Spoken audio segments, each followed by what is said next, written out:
नमस्कार दोस्तों, आपका स्वागत है राज मोटिवेशनल एंड स्पिरिचुअल स्टोरीज़ में। आज की कहानी का शीर्षक है संगति का असर। एक बार एक राजा शिकार के उद्देश्य से अपने काफिले के साथ किसी जंगल से गुजर रहा था। दूर दूर तक शिकार नज़र नहीं आ रहा था। वह धीरे धीरे घनघोर जंगल में प्रवेश करते गए। अभी कुछ ही दूर गए थे कि उन्हें कुछ डाकुओं के छिपने की जगह दिखाई दी। जैसे ही वे उसके पास पहुँचे कि पास के पेड़ पर बैठा तोता बोल पड़ा, पकड़ो पकड़ो, एक राजा आ रहा है, इसके पास बहुत सारा सामान है, लूटो लूटो, जल्दी आओ जल्दी आओ। तोते की आवाज़ सुनकर सभी डाकू राजा की ओर दौड़ पड़े। डाकुओं को अपनी ओर आते देखकर राजा और उसके सैनिक दौड़कर भाग खड़े हुए। भागते भागते कोसों दूर निकल गए। सामने एक बड़ा सा पेड़ दिखाई दिया। कुछ देर सुस्ताने के लिए उस पेड़ के पास चले गए। जैसे ही पेड़ के पास पहुँचे कि उस पेड़ पर बैठा तोता बोला, आओ राजन, हमारे साधु महात्मा की कुटी में आपका स्वागत है, अंदर आइए, पानी पीजिए और विश्राम कर लीजिए।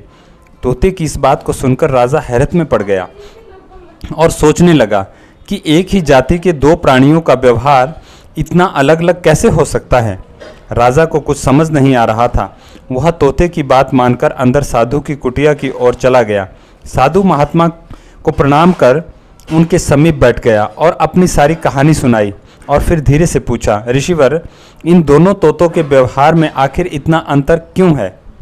साधु महात्मा धैर्य से सारी बातें सुनी और बोले, ये कुछ नहीं राजन, बस संगति का असर है। डाकुओं के साथ रहकर तोता भी डाकुओं की तरह व्यवहार करने लगा है और उनकी ही भाषा बोलने लगा है।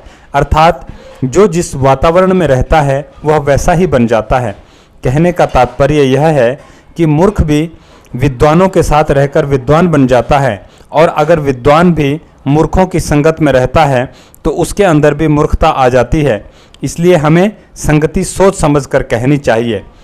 हमारे भी जीवन में बहुत सारे अवसर इस तरह के आते हैं जब हमें सत्पुरुषों की संगत करने का अवसर मिलता है, या इस सांसारिक जीवन में रहते हुए ऐसे व्यक्तियों की संगत करने का अवसर मिलता है जो शायद अच्छा काम नहीं करते या जिनकी संगति करना अच्छा नहीं है। तो ये हमारे ऊपर है, हम सोच विचार करें।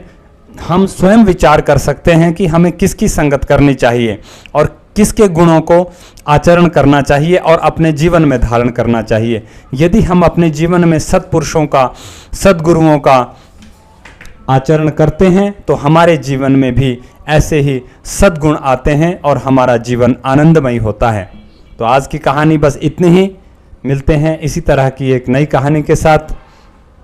तब तक के लिए धन्यवाद।